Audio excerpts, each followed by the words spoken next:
All right, Jabosai, good morning. Good morning. Let us begin. We have a very exciting day ahead of us today. We'll begin by thanking all of our sponsors, Baruch Hashem, our Talmud Torah sponsors for the month of Iyar, Yona Shushie Ehrenfeld, in memory of Yona's grandfather, Yosef ben Shmuel Aron, Marc Karstaedt, in memory of his mother, Chana Bat Shraggai. To thank our Week of Learning sponsors, the Kiwi family, in honor of all of the men who attended Shiva Minyanim, in memory of Mr. Kiwi, Ari and Shoshana Lerner, in honor of the Bar Mitzvah of Yosef Chaim, in Meretz Hashem, being celebrated B'Shal Tov Mitzlachas this coming Shabbos, and also in recognition, a week of learning dedicated in commemoration of the yahrzeit of Rabbi Chaim Gewandtman, Harav Chaim Friedel, ben Rabbi Yitzchak Dov, the founding rabbi of the shul, on the occasion of his 39th yahrzeit. They're pretty incredible. I will say, I think, when we commemorate Rabbi Price's yahrzeit, there are very few people already now who remember Rabbi Price, and certainly Rabbi Gewandtman, the founding Rav of the shul. I don't know, besides Baruch Fischel, I don't know if there's anyone around who remembers Rabbi, maybe Sammy remembers Rabbi Gewandtman, Alan, so again, but we recognize that even if we don't remember people, even if we don't remember Rabbi Gewandtman, there's no question that what we have today, what we have the ability to build on, the foundation we have,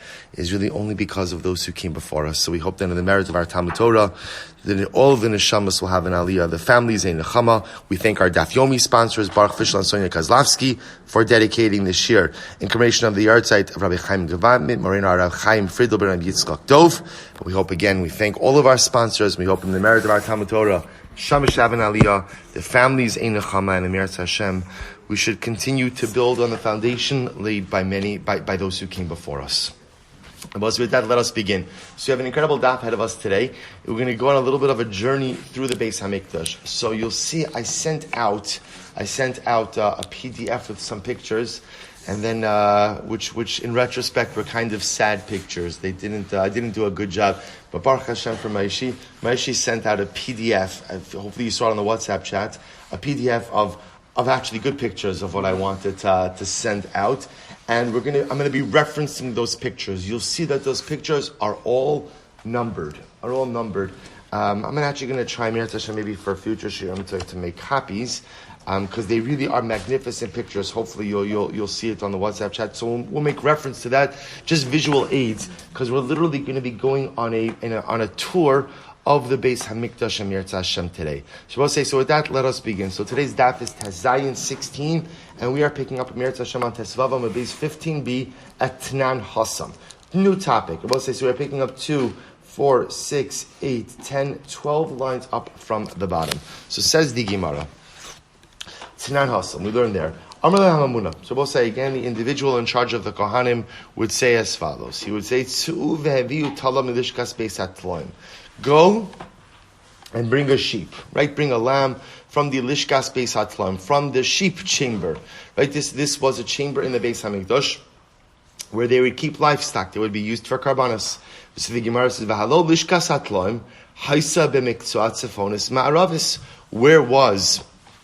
Where was the lamb chamber? So the lamb chamber, Lishkas Hatlaim, was in the northwest corner.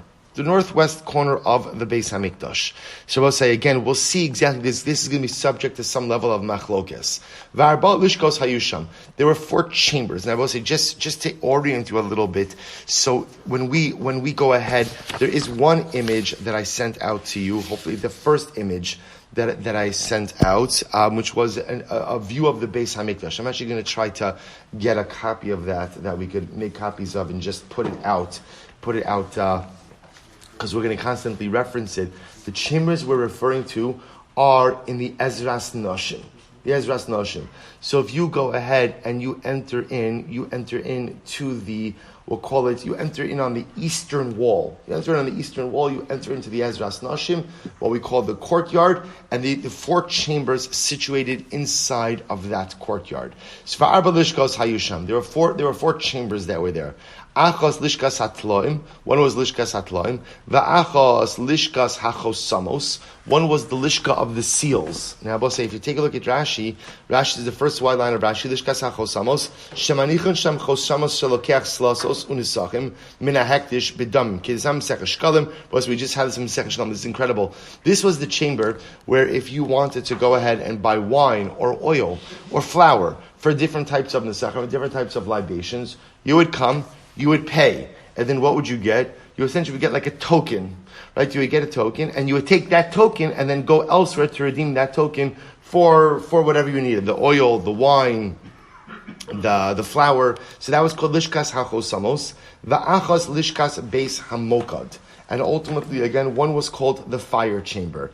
The Rebbe say, we'll discuss this lishkas beis hamokad. This was an area where the Kohanim went to warm up.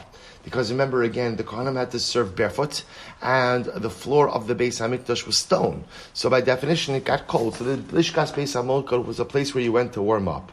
All right, so the Gemara says, "Va'achos lishka she'osin ba'lechem hapanim," and one was the lishka, one was the chamber where they would go ahead and make the lechem hapanim. So the Gemara says, "Erminu." Now, we'll say just so we stay focused. What the question the Gemara is going to raise over here is on this lishkas hatziloim. So just so you keep in mind what's happening over here. The Gemara first identified that the lishkas hatziloim, this chamber where they would keep the sheep, was in the tzfonis ma'aravis, the northwest corner. Okay, so just keep that in mind, northwest. Now watch this. Or minhu arba lishkos hayu lebeis hamokad. Now the Gemara says there were 4 chambers that were in the Beis Hamokad. So we'll say in this version over here of the Brisa, the Beis Hamokad was actually a much larger area. Was a much larger area. So we'll say, did they come through that first image I sent you of the Beis Hamikdash? You sent another one, but the same one, just the better one. Okay, good. So we'll say, it looks like this. Okay, excellent. So we'll say, so just so you see, if you're looking on that. We're looking now at Lamed Hay. You see Lamed Hay? Lamed Hay is on we'll call it it's the northwest corner, northwest top. So again, Lamed Hay, it's that square that has 4 smaller chambers in it. So that's what the Gemara is making reference to right now. So the Gemara says, sorry, too many papers here. So the Gemara says as follows. There were 4 chambers in the Beis Hamokad. Kikitonios hapsuchos letraklin, like small rooms opening up into a larger antechamber, like into a larger hall. Shavuos, you can see that. That's the image over here in that square, right? Lamed Hay is the large hall. 4 smaller chambers opening up into it. So the Gemara says, Shtayim bakodesh u'shtayim b'chol. Interestingly enough, we're going to see. We'll get more into this. 2 of them were situated in a consecrated area of the Beis Hamikdash, and 2 of them were outside of the consecrated area of the Beis Hamikdash. So we'll say, as we're going to see, by the way, if you look on that square, Lamed Vav and Lamed Ches were outside of the Kodesh, and Lamed Zayin and Lamed Tes were inside of the Kodesh. Do you see? And in fact, if you see, there's like a little bit of a broken line that goes down the middle of that square. You see that it goes through the letters Lamed Hey. Do you see that on the picture, on the image? Shabbos says we're going to see, interestingly enough, the Beis Hamokad, part of it was situated in the Kodesh, part of it was situated outside of the Kodesh. The Rashi Paspasin Mavdilin Bein Kodesh L'chol. And ultimately, again, there were actually small pillars that divided between the Kodesh and the Chol. Uma hayu mishamshos, and ultimately again, so we'll say, so what were these chambers used for? So here we go. Ma'aravis duromis. So the Ma'aravis duromis, the southwest, right? The southwest corner. He haisa lishkas talia karban. So ultimately, again, I will say this was with the lishkas talia karban, the lamb chamber, the animal chamber. And I will say here's the contradiction, because we just said before in the previous brisa that it was the northwest corner. Here we're saying it's the southwest corner. So the Gemara said, "Murav zomas haisa lishkas talia karban." Top of Tezayin, diromis mizrachis. So the southeast corner. He lishka shayu osin ba lechem hapanim. That was the chamber in which they used to make the lechem hapanim.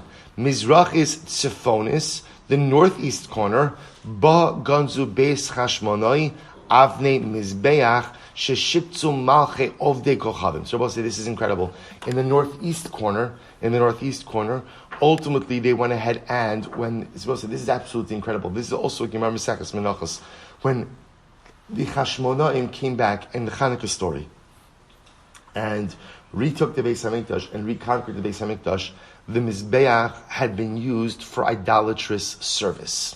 So because the Mizbeach had been used for idolatrous service, they could not simply just go ahead and use it again for the service of HaKadosh Baruch Hu. So what they did is they deconstructed it and reconstructed it. So some of the stones that came off of that, we'll call it blemished Mizbeach, were kept inside of a chamber in the Beis Hamikdash. Isn't that absolutely incredible? But it's part of that same motif of like luchos and shivrei luchos munachin ba'aron. This incredible yisod in Yiddishkeit that we have, that once something has kedusha, even if something happens that compromises its kedusha, the residual inherent kedusha always remains. An incredible yisod. See, even those stones that unfortunately were used for idolatrous service, because they were originally used for the service of HaKadosh Baruch Hu, remained inside of a chamber in the Beis Hamikdash. We'll see also an incredible mussar for us, because so many times I see myself in those stones. I do good things, but then I really mess up very badly in life. The stones really become pasul. The stones become used for avodah zarah. Lest you think that those stones are just thrown out in the garbage. Not true. Ultimately, again, they remain inside of the Beis Hamikdash compound. You never fully abdicate your inherent residual kedusha. Incredible yisod. Tzfonis ma'arabis. What about, again, the northwest corner? Ba yardin lebeis hatvila. We'll say we actually saw this also earlier. This is remember there was a subterranean mikvah inside of the Beis Hamikdash. So it was from this chamber that they would access the subterranean mikvah. So we'll say, so again, all of this is brought down because we have a contradiction. And what's our contradiction? Where was the Lishkas Hatulaim located? So remember again, in the first brisa, the brisa told us, Lishkas Hatulaim, Haisa b'mikzoat sephonis ma'arabis, was in the northwest corner.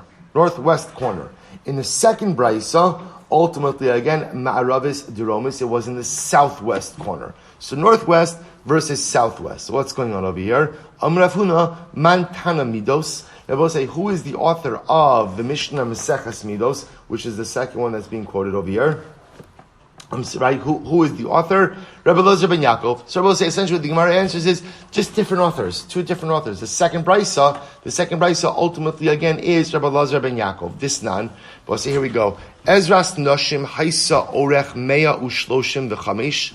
Arochav Mea Shloshim. So we'll say, so now we're focusing on the Ezras Noshim. So again, just to orient yourselves a little bit, because it's really very exciting to be able to see these Gemaras. So we'll say, so Ezras Noshim is if you're looking on your large aerial view of the Beis Hamikdash, right? So again, this image over here, right? This image over here. So we'll say, if you're looking on the large, I think what I'm going to do is, is that? That's the one after. Perfect. Good. You know what we're going to do? We're going to get we'll get a big laminated one over here and a laser pointer. Good. No, I always wanted a laser pointer. This is my opportunity to have a laser pointer. So don't deny me this. Good. I don't want to stick. So that's I think we could do a big. Okay. So anyway, so we'll say, so you could see. Oh, good. Perfect. Yeah, you could see. Good. So I'll say, so you could see this. So, Moshe, this is the one you sent out? Okay, so we'll say, so I just want to point out, just so no one gets confused, this one is oriented just in the opposite direction of the one I said, but it's the same image. So if you look, actually, I'm gonna operate on the one that I sent you, if that's all right. Zion, which is the large courtyard there. So we'll say, so just sort of understand, when you walk into the Beis Hamikdash, you walk in the eastern gate, and you're facing west. Right? You walk in on the eastern gate, and we're going to see this. Right? You walk in on the eastern gate, and you're facing west. Right? I will say that. Right? That's how it works. So when you walk in, that courtyard that you walk into, that is called the Ezras Noshim. That's called the women's section, the Ezras Noshim. And I will say again, you can see you have the courtyard there in the middle, and you have 4 chambers over there. So here we go. Says the Gemara. So this is not Ezras Noshim. Haisa Orech Mea Ushloshim V'Chamesh. Al rochav 135. So the dimensions of the Ezras Nashim were 135 amos in length. Ultimately, again, by rochav 135 by 135 amos in width. Va'arba lishkos hayu bedalid miktsa'oseh.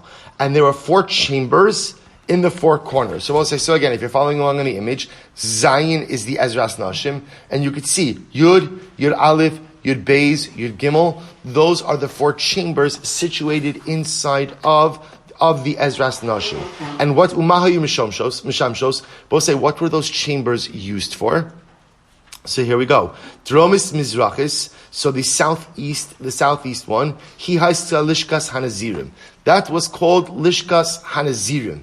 Now what was done in the Lishkas Hanazirim? So again, you could see over here, Lishkas Hanazirim is Yud Beis. Is Yud Beis on the image. What happened in the Lishkas Hanazirim? So the Gemara says, Shesham Nazirim Mevashlim Shamehen. It was in that chamber that the Nazirim, at the end of their Neder Nazirus, would go ahead and prepare their carbon shlomim. They would cook the shlomim. Umegalchin saran. They would also cut their hair. Umishalchin tachas hadud. And then they would throw their hair into the fire underneath the pot in which they were cooking the shlomim. Right? Mizrachis. Am I not being clear about the images? Is it not following?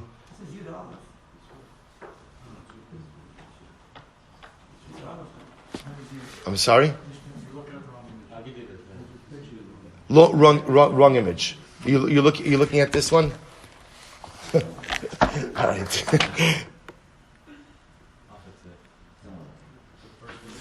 Oh, are you looking at this one? Yeah. Okay, we'll say yes. So I'm sorry. Don't look at this one. Look.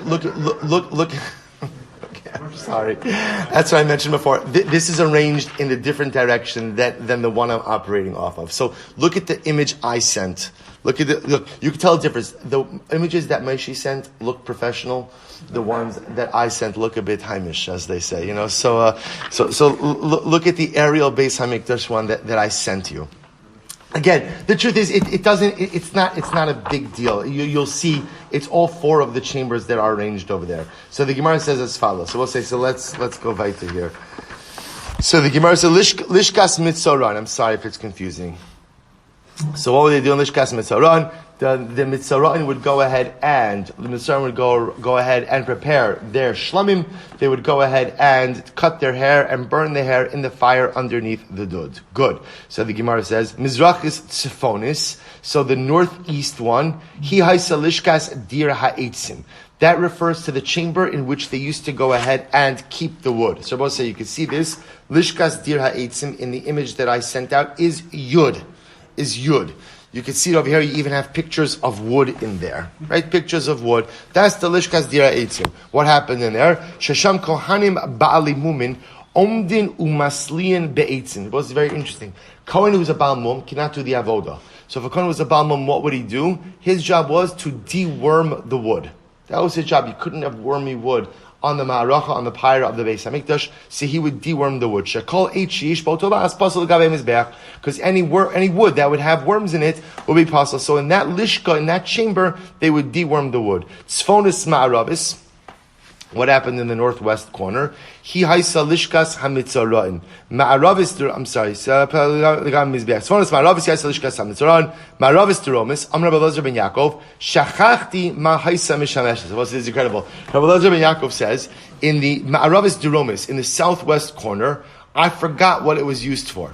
So the Gemara says, Abishal said, Ba hayunostin yayin v'shemen. That's where they used to keep the wine and the oil. V'hi haisa nikras lishkas beis shamnia. And that was called the lishkas beis shamnia. So you can see that on the image. That is Yud Gimel. That is chamber Yud Gimel. The bottom left in the image that I sent you. The bottom left in the Beis Hamikdash, in the Ezras Nashim. Lishkas Beis Shamnia. So the Gemara says as follows. So again, the whole point of this was to show that Rabbi Elazar ben Yaakov is the author of the Mishnah Maseches Midos. How do I know that he's the author of Maseches Midos? Because he begins talking out of nowhere in the middle of this Mishnah, which indicates to us that he has been the anonymous source that's been quoted this entire time. All we are highlighting is this idea that there's no contradiction between the Mishnahs about the location of the Lishkas Hatzlan, just different opinions, and the author of the Mishnah Maseches Midos is none other than Rabbi Elazar ben Yaakov. Incredible. It becomes clear that in fact it is Rabbi Elazar ben Yaakov. Why? This time, Rabbi, listen to this. This is really fascinating. This nan, all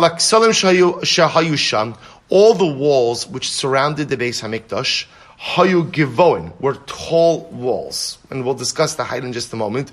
Chutz mikosal mizrachi, with the exception of the eastern wall. So Rabbi suggest again, in the image that I sent you, the eastern wall, Rabbi say, the eastern wall is, you see where the letter Ches and Tes are?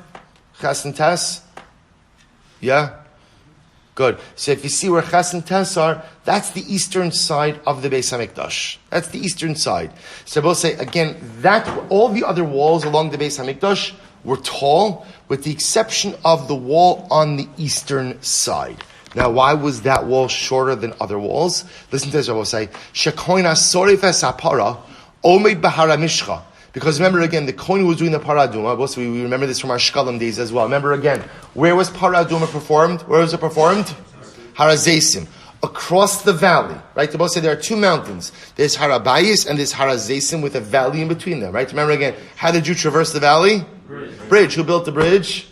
Kohen Gadol, right? That was part of every Kohen Gadol built his own bridge. So you would go ahead and go across the bridge to the valley. So now watch this. So the Kohen would do the Paraduma on what they call Hara Mishcha, Hara Zeisim, right? And what was the halacha? Umechavein v'roa keneged pischo shel heichal b'shas hazas adam. Both say the halacha by Paraduma was, at the time when you did the Paraduma, you had to be able to see into the Beis Hamikdash. Now, not simply into the courtyard, you had to be able to actually see into what we call the heichal, into the actual structure of the Beis Hamikdash. So watch this. Going back to the image, I'm showing you for just a moment. So, if you could imagine, so this picture, right, the Beis Hamikdash is situated in Harabayis. So just imagine for a moment, look over here for just a second, I'm going to get into it, right? Here is Harazesim, right? Here is Harazesim. I know that this is very helpful to your understanding of the Gemara, right? Here is Harazesim. So Kohen is standing over here doing the Paraduma. When he does the Paraduma, he needs to see in, so he's seeing through the eastern wall, and he needs to be able to see directly into what you're looking at over here, Lamed Dalet, right? Literally right into the Heichal, right into the Mikdash. So in order to do that, the Gemara says, the eastern wall had to be lower, had to be shorter than the rest, to allow the Kohen. Now, the good part is that I will say that the way it was situated was Hara Mishcha, right? Hara Zesim was taller than Harabai. So by definition, you had a little bit of a topographical advantage. But nevertheless, if the walls were too high, you couldn't see it. So the eastern wall had to be lower than all the other walls to allow the Kohen doing the Paraduma to be able to see it. Incredible. Utnan, we learned, Kol ha'psachim shayusham, all the entranceways, the doorways into the Beis Hamikdash, Golfan Esrim Amma, their height was 20 amas. Veroch van Esser amas. We'll say, so those are some pretty tall, this is just the doorways, this is not the walls. Right? The doorways themselves were 20 amas. We'll say, so just to illustrate that to you, right? So a 20 amma doorway is about how tall? About 30 feet. Right? So doorways that are approximately 30 feet tall, Esser amas, 10 amas, 15 feet wide. Utnan. Ulifnim mimenu sorek. So we'll say, now this is very interesting. So now, we're going from so just understand what we've had so far. So far we've seen the Ezras Noshim, right? We've seen when you enter into the eastern side, you enter into the Ezras Noshim. We've now seen that courtyard and the four small chambers. Not so small, but the four chambers that are in the Ezras Noshim. We'll say now we're kind of zoning out a little bit and looking at the exterior of the Beis Hamikdash. So when you look at the exterior, what do you see? So the Gemara says, lifnim mimenu soreg. So we'll say, around the Beis Hamikdash was the soreg. So we'll say this, you could see if you're following on the pictures, this is picture number 30. Picture number 30. In the pictures that Maishi sent out in that PDF. This is picture number 30. If you want to see it, if you're looking on the large aerial view of the Beis Hamikdash, so this is letter Tes. A soreg was a fence. It was a fence around the Beis Hamikdash compound. So around the Beis Hamikdash was the soreg. Utina lifnim mimenu achel. We'll say inside of the soreg was an area known as the chel. So again, I will say on your picture, if you're looking at the aerial picture of the Beis Hamikdash, that is letter ches. Right? So tes is the fence, is the soreg. The area in between the fence and the Beis Hamikdash itself is called the chel. It's called the chel. That's picture. I don't know that there's a picture of this. Yeah, this is picture 31.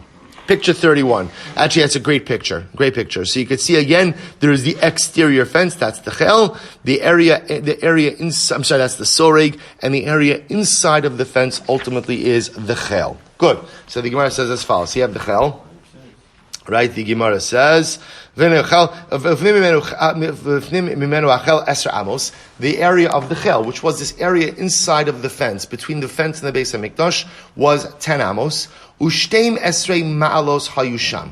And there are 12 steps. So we'll say, still looking at picture 31, because 31 really gives you everything you need to know. You've got the soreg, the fence, the area inside, which is the chel, and then you've got 12 steps up to get to the platform to enter into the Ezras Nashim. Good. So the Gemara say Malos Hayshon, there are 12 steps. Me Ezras Yisrael Ezras Nashim. From Ezras Yisrael, ultimately again to Ezras Nashim.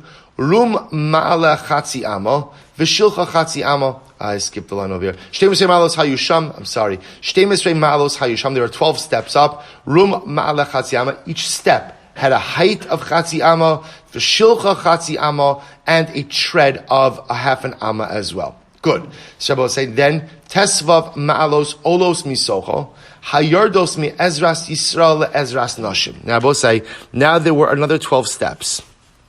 Right? Now these 12 steps ultimately again went from what they call Ezras Yisrael to Ezras Nashim. So I will say, so just so we're clear in our terms over here, if you take a look, going back, I'm sorry, there's so much better. In Eretz Shabbat tomorrow, we're going to have a larger view of the Beis Hamikdash. So I'll say, if you take a look on the aerial image once again, letter Vav, you see where Vav is. Remember, Zayin is the Ezras Nashim. Vav is what they call Ezras Yisrael. That area right there, that strip. How did you get from Ezras Nashim, ultimately again, to Ezras Yisrael? You had 12 steps. Those 12 steps, you see where it says Chaf Beis? Chaf Beis is how you got from Ezras Nashim to Ezras Yisrael. You walked up 12 steps. 12 steps. Chaf Beis. Good. So the Gemara says you walked up 12 steps. So the Gemara says Ezras Nashim Rum Ma'ala Chatzi Amma V'Shil Chatzi Amma. Once again, those 12 steps, each one with a height of a half an amma and a tread of half an amma. Utnan, and we learned Bein HaUlam V'La Mizbeach, between the ulam and the mizbeach. So the ulam, Rabbi say, remember, is the antechamber. So just again, so you're clear, the ulam is gimel on the aerial view. The ulam is gimel. The mizbeach, again, you can see the mizbeach. The mizbeach is dalet and hay. That's the mizbeach over there. So between the ulam and the mizbeach, what was there? Chaf beis amma. There were 22 amos. So the Gemara says, Ushteim esrei ma'alos hayusham. 22 amos and 12 steps. The 12 steps again. Sham, so the Gemara, hayusham, rum ma'ala chatzi amma. The height of each step, a half an amma. V'shilcha chatzi amma. And ultimately again, the tread, half an amma as well. So we'll say again, you see the steps. The steps are lamed daled. Lamed daled. Good? Following along with me? Yeah, no. Okay, good. Let's say, so just tell me yes, to make me feel better. So let's say, so pretty much just to give you the quick overview. So again, looking at the aerial view right now. So far I'm entering in on the eastern side, lower side than everything else that the coin could see into the Beis HaMikdash. I walk into Zayin. Zayin is my Ezras Nashim. I then go to Chaf Beis, the 12 steps, leading from Ezras Nashim. I enter into Vav, which is Ezras Yisrael. I keep going. There's Lamed Daled, another 12. Then I hit the Mizbeach, another 12 steps, Lamed Daled, and I enter into the Ulam Gimel. That's just if I keep walking straight through the Beis HaMikdash, that is exactly what I see. Good. So the Gemara goes right to Tanan. And we learned, Rabbi Elazar ben Yaakov Omer, Maila Haisa Sham, V'gavo Amma V'duchan Nasan Ales. This is very interesting. Rabbi Elazar ben Yaakov says, by the way, there was a platform that was there, and ultimately again, Ma'ala Haisa Sham V'Gavo Amma was an Amma tall, V'Duchan Nasun Aleha, and there was a platform that was placed on it, Uba Shalosh Ma'alos, there were 3 steps there, Shal Chatzi Amma, each one made of a half an amma. And I will say here, the Gemara is describing something very interesting, which is in the pictures, just to illustrate this for you, because it may be helpful. If you take a look at pictures 34 and 35. So 34 and 35 describe this platform that is called the Duchan. Now, if you notice 34 and 35, I will say, point out over here, there's a machlokes Rashi Tosis, exactly how the Duchan was arranged. Did the steps go up in front of the Mizbech, or did the steps go down behind the Mizbech? Go up in front of the Mizbech, or go down? So you see Rashi has them over here arranged going up in back of the Mizbech. Tosos has them arranged going down. Now, what was unique about this Duchan? Both say this is where the Levium would assemble to go ahead and sing Shira. Notice it's interesting, in our contemporary vernacular, Duchaning refers to the Kohanim reciting their bracha. But in fact, that phrase, now again, the Kohanim also Duchan, they also gave a bracha, of course, but the Duchan was also used for the Shiras HaLevim. Was also used ultimately again for the Levim to do their Shira. So the Gemara says, so I'll say ultimately again, according to Rabbi Elazar ben Yaakov, this makes a lot of sense, because this is why the entranceway ultimately again, look at Rashi, Pesach hatachton begova karka heichal. So we'll say, if you say that the Mishnah Maseches Midas reflects the view of Rabbi Elazar ben Yaakov, this is why ultimately again you would have to diminish the height on the eastern, actively diminish the height of the eastern side. Otherwise, the Kohen who was doing the paradum would not be able to see in. The Gemara says, Eli Amrit Rabbanan ha'ika palga da'amsa demischazi lepischa begavei. But according to the Rabbanan, ultimately again, the Beis Hamikdash would have been visible from the Har HaMishcha, even without diminishing the wall. So we'll say again, it's just the Gemara once again trying to prove that the Mishnayos and Maseches Midos really support the view, are reflective of the view of Rabbi Elazar ben Yaakov. Good. Rav Adabar Ava Amar. So Rav Adabar Ava said as follows: Hamani, whose opinion does this reflect? Rabbi Yehudahi. It reflects Rabbi Yehuda. Now we'll say, take a look at Rashi for just a moment. Rav Adabar Ava Amar Hamani. Tiktani dakosa mizrachi hutzrach lios namoch. We'll say, whose opinion holds that the eastern wall had to be lower than the other walls? It was Rabbi Yehuda. Now we'll say, now look at Rashi for just a moment. Rashi says, Rabbi Yehuda hi da amar hamizbeach omid be'emtza azara kineged apsachim v'nimtza gov hososim es ha'pesach ha'tachton shari Allah karka ezra yisrael hare Allah karkos is Ezra Yisrael mikarka atachton yud gimel ama v'chatzi yama. So I'll say, okay, so we're going to see now, who is the opinion who held that Allah Kalamaisa, the eastern wall had to be lower than the other walls in order to allow sight lines from the Har HaMishcha into the Ulam for Paraduma is Rabbi Yehuda. Because what does Rabbi Yehuda say? Here we go. This saying Rabbi Yehuda Omer, HaMizbeach Mamutza v'omid be'emtza azara. The Mizbeach, Rabbi say, was situated in the middle of the Azara. Rabbi say, so remember, we're going to see now that there is a little bit of a dispute as to where exactly. Remember again, looking at your aerial view of the Beis HaMikdash, the Mizbeach is situated, looks like it's situated kind of right in the middle of the Azara, right in the middle of the courtyard. So the Gemara says as follows. The Gemara says, "HaMizbeach memotza va'omid be'emtza Azara." So the Mizbeach ultimately again is situated in the middle of the Azara. Ushloshim ushtayim amos hayulo, and the Mizbeach itself was 32 amos in width. 32 amos in width. So Amid Beis.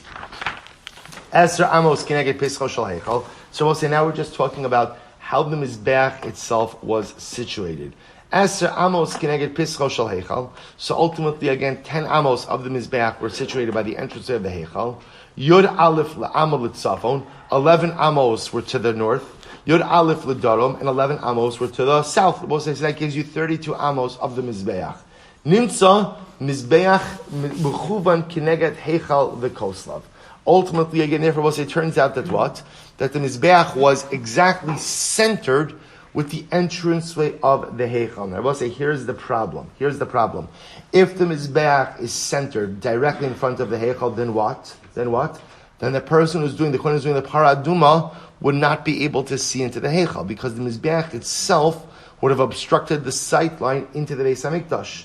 In what we call into the Heichal. And if you say that the Maseches Midos reflects the view of Rabbi Yehuda, Mizbeach be'emtza azara mi mishkachos lei. Ultimately, again, can you set it up with the Mizbeach being in the middle?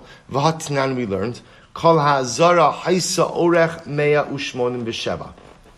The entire Azara, the entire courtyard, you could see, by the way, if you want to follow along in these measurements, you could see it's pretty much all mentioned over here in pictures 39,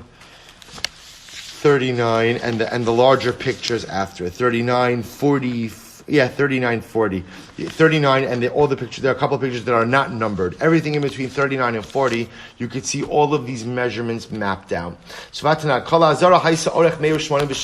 entire Azara had a length of 187 amas, on a width of 135 amas. If you are measuring again east to west, ultimately again it would be 187 amas. Makom Drisas Yisrael, the area where again we call Ezras Yisrael, they could walk. Yud Aleph Amma, that was an area of 11 Amos. Makom Drisas Shraggai, the area where the Kohen could walk. Yud Aleph Amma, 11 Amos. Mizbeach, ultimately again Mizbeach, what did it occupy? Shloshim Ushtayim. It occupied ultimately again 32 Amos.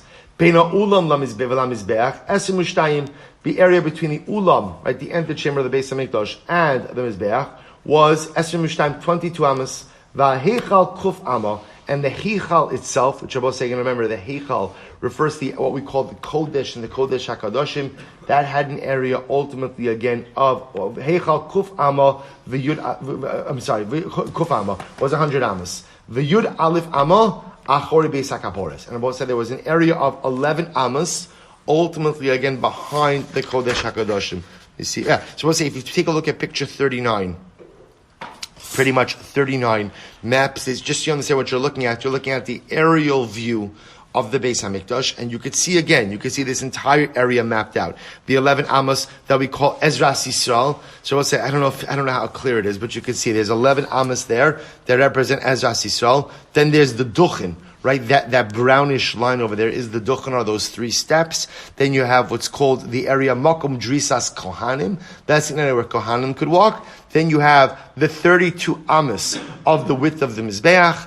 Then you have the 22 Amos of the Yud Beis Malos, the 12 steps leading into the Heichal. Then ultimately, again, you have the full 187 Amos that represent the Ulam and the Heichal. Again, the Heichal itself being 100 Amos of that. And then if you keep going, you see the 11 Amos of space behind the Kodesh HaKadoshim. So those are the full dimensions ultimately of the Beis HaMikdash. Min Adaram L'Tzafon. And if you are measuring ultimately again from south to north, from south, so I'm sorry, there's a bit, we'll say, you could see, do you have this picture? No one can see this. Okay, it's not numbered, but I will say, but this is great. It's very simple. Again, you can see everything. Yeah, you should have this one. It's not numbered. It's the picture after 39. The picture after 30. It's a larger image of 39, and you can see everything mapped out like this. Beautiful. So the Gemara says that's ultimately again. This was from Mizrach to Marav. What happens if you are going Safon to Daram? So we'll say north to south. We'll say that's this picture. This picture over here. North to south. North to south. What was the halacha? Min Adaram l'tzafon, 135. It was a total of 135 amos. We'll say this is across the width. Remember again, north to east to west is the length.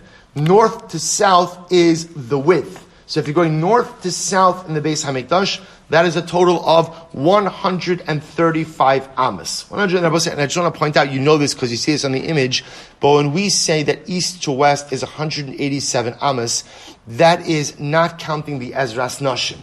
Right? That's not counting the outer courtyard. This is only once you enter into Ezras Yisrael, going forward, it's 187. So now, we're going across the width. We're going ultimately again from north to south in the Beis Hamikdash, a total of 135 amos. Now watch this. You can see it's all broken up over here. So it says the area of the Beis Hamikdash together with its ramp was a total of 62 amas. Min ha-mizbeach l'tabos, ches amas. From the mizbeach to the tabos, remember again, those are the rings. The rings, remember again, how would they shecht animals in the Beis Hamikdash? You would push the animal to its side, the rings would come up, you'd put the ring down around the animal of the neck, around the neck of the animal, essentially securing the animal in place, and then shecht the animal there. So, min ha-mizbeach l'tabos, ches amas. Makom ha-tabos, the area that the rings themselves occupied, Esrim ba'arba, was an area of 24 amas. Well, so you can see it again. We're working our way from south to north. So we've got 62 amas ultimately of the Mizbeach, 8 amas of space in between the Mizbeach and the Tabaos, the rings, 24 amos of the rings themselves, 4 amos, va'arba, minat Tabaos l'shulchanos, 4 amos from the rings to the tables. We'll say what was done at the tables, that was where the animals were cut up, the karbanos were cut up. Arba min ha-shulchanos linanosin. We'll say four amos from the tables to the nanos. We'll say nanosim, literally a nanos is literally a dwarf or a midget. So we'll say, so the idea, what does it refer to? It refers to short poles that they had. We saw this again. We saw this in Pesachim. That's where they would hang the animal to flay the animal.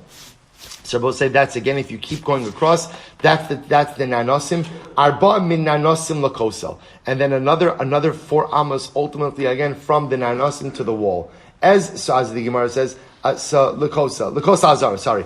Ches amos, excuse me, I'm sorry. So I'm sorry, I read that wrong. Min ha-shulchanos la'anosin arba, from ultimately again from the shulchanos to the nanosim, to the short pillars was 4 amos. Min ha-nanosim lekosa Azara, ches amos. And from the nanosim, the short pillars to the wall of the Azara was 8 amos. Shabbos say, here's the problem. The problem is, out of 135 amos, there's still 21 amos left. So how are those 21 amos accounted for? Listen to this. Here we go. V'amosar bein ha-kevesh lakosel u'makom hananasin. And we'll say the remaining 21 amos are used for the space in between the ramp of the Mizbeach and the wall of the Azara, and the area of the pillars themselves. And also you could see it over here. You've got 10.5 amos in between the ramp of the Mizbeach and the wall, and then again 10.5 amos was the area of the Nanasim itself. So here we go. And if you want to say that Meseches Midos reflects the view of Rabbi Yehuda, so the Gemara says Mizbeach be'emtza azara mi mishkachas. Both say according to Rabbi Yehuda, the measurements don't make sense. The Mizbeach is not going to be in the middle of the Azara. Haruba de Mizbeach b'daram kai. According to Rabbi Yehuda, the majority of the Mizbeach is actually situated southward. Ella was a top of test. Yozayin Ella lav shmamina Rabbi Elazar ben Yaakov. Rather, Rabbi say, what do you see from here? You see, as we posited before, that Einach Inami, the author of Meseches Midos, of the Mishnayos of Meseches Midos, is none other than Rabbi Elazar ben Yaakov, and indeed that is correct. Rabbi say, Shkoyach, hopefully you found the journey through the Beis HaMikdash exciting. We're not finished. I'm sorry, I'm going to be a little bit more organized with Emeretz Hashem, the pictures tomorrow. I will say, but what is chus? If we can't yet have the third Beis HaMikdash, what a privilege it is to begin the day literally journeying through the Beis HaMikdash. And Emeretz Hashem will continue the journey tomorrow. Shkoyach.